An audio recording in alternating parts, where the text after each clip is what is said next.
हाय viewers, तो चलिए शुरू करते हैं आज की काव्य और कहानी के बीच का सफ़र देर रात तक। इसका अध्याय नंबर 6 और जानते हैं ज़िंदगी को एक नए रंग से।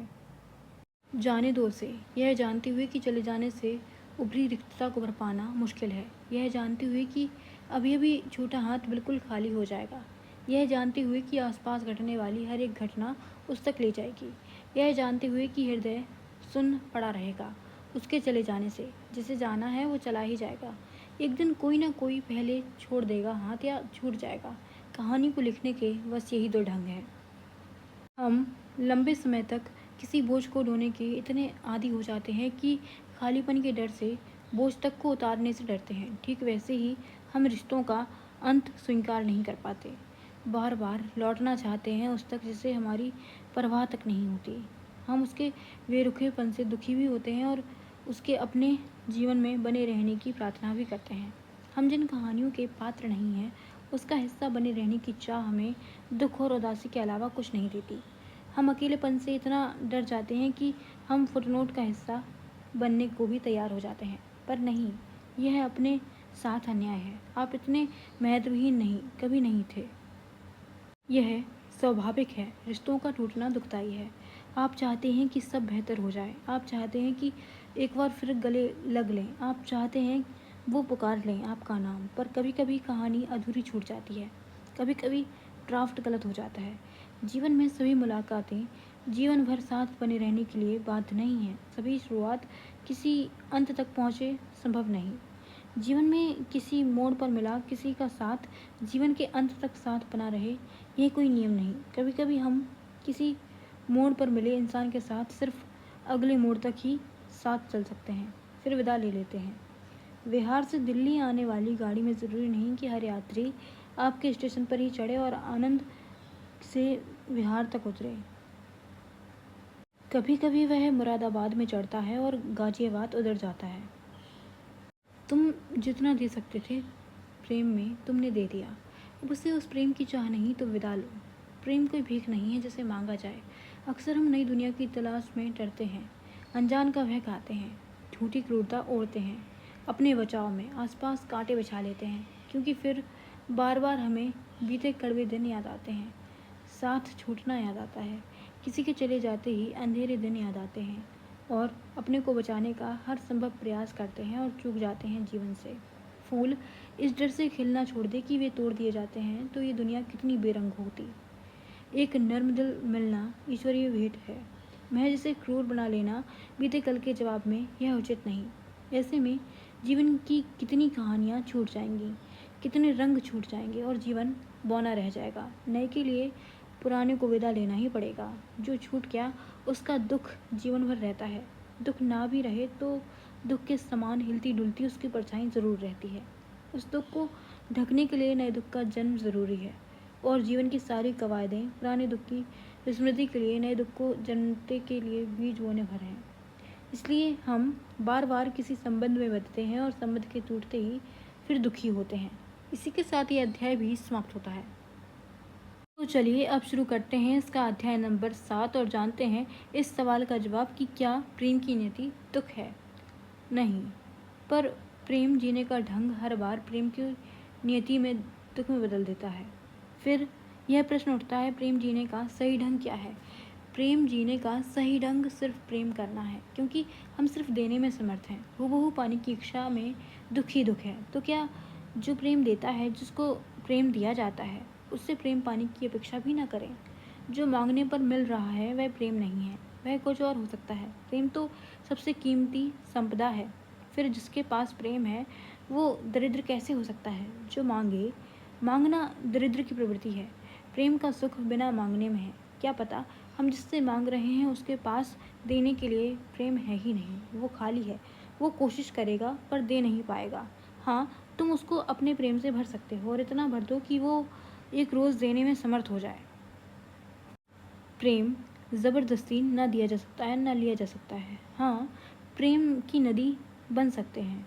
जो प्यासा है वो आ सकता है, तुम्हारे किनारे बैठ सकता है, और जिसे प्यास ही नहीं उस तक कोई नदी पहुँचे भी तो भेंट नहीं होगी। और ध्यान रखना, सूखी नदी के पास कोई नहीं जाता। इसी के साथ ये अध्याय भी समाप्त होता है। तो चलिए अब शुरू करते हैं इसका अध्याय नंबर 8। जीवन सर्दियों की धूप छाँव का खेल है और यही जीवन का आनंद है। जीवन को एक ढर्रे में जीना उदासी के सिवा कुछ भी नहीं। मैं देखता हूँ पशुओं का जीवन भी इतना उदास नहीं जितना किसी किसी मनुष्य का। वे हारे हुए लोग हैं, बस शरीर के सुंदर ढांचे में मृत आत्मा।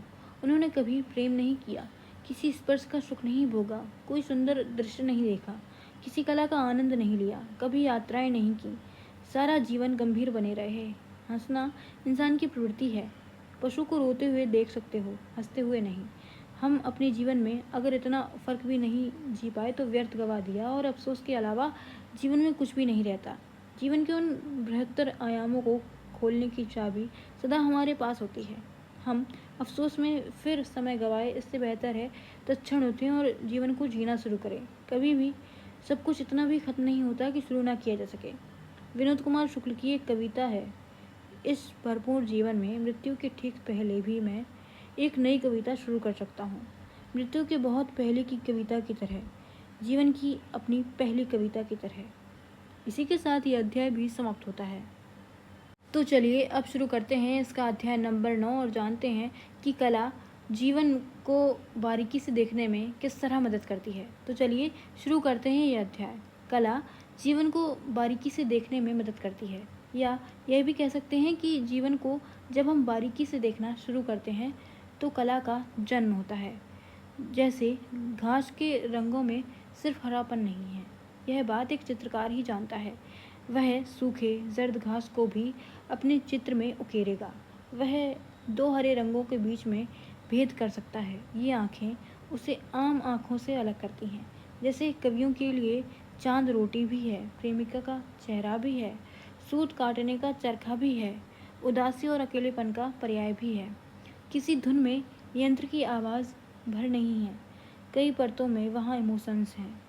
इस तरह कला की कई परतें हैं, जिसको उघाड़ते चले जाने पर कई और गहरी परत मिलती चली जाती हैं। एक दिन उसने पूछा था, अगर तुम कवि नहीं होते तो क्या होते? मैंने कहा था, मैं चित्रकार होता।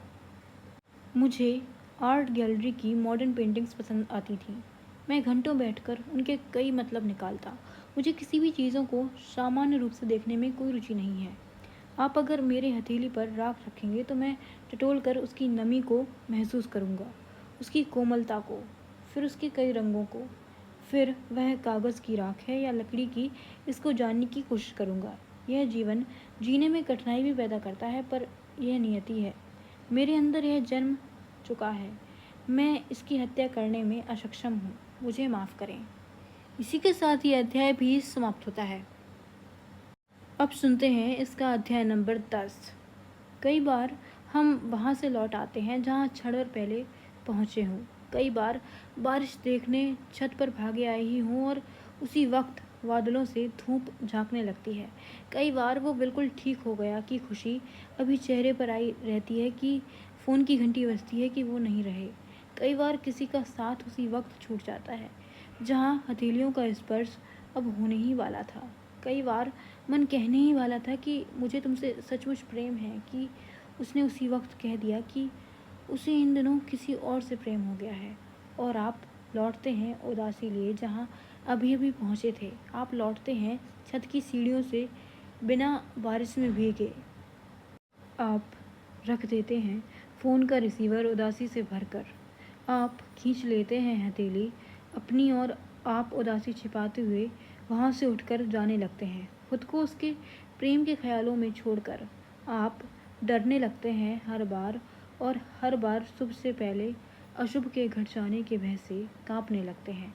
अनचाहे जन्मे इस डर से अब हम न बारिश में भीगते हैं, ना ही रास्तों पर चलते हैं, और ना ही किसी फ़ोन का रिसीवर उठाते हैं, घंटों फ़ोन की घंटी बजते रहने पर भी, और ना ही फिर से प्रेम करने की हिम्मत जुटाते हैं।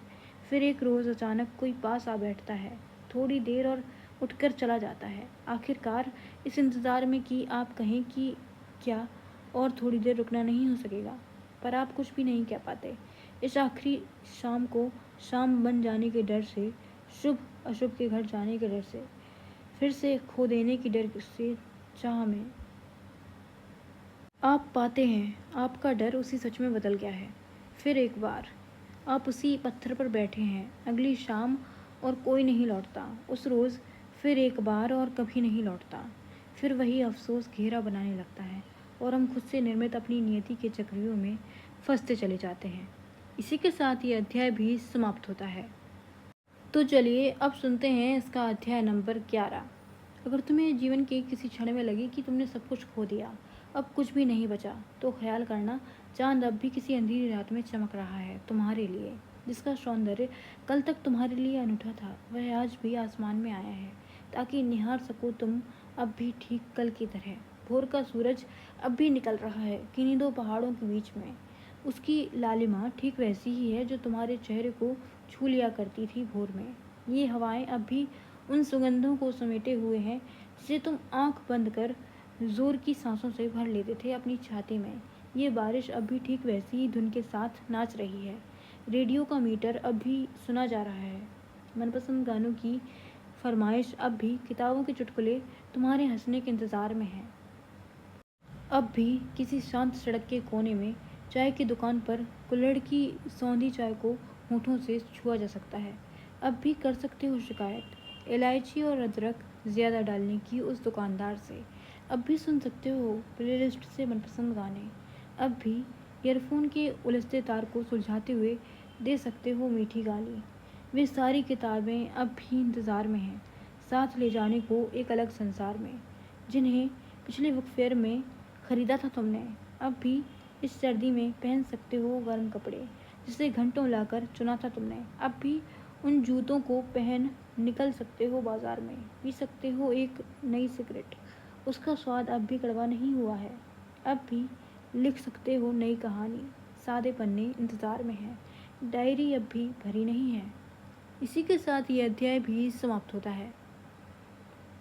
देर रात तक माया एंजेल्यू का एक थॉट है। देर इज़ नो ग्रेटर एंजेल्यू than bearing an untold story inside you. इसी के साथ ये अध्याय भी समाप्त होता है। Thank you for watching.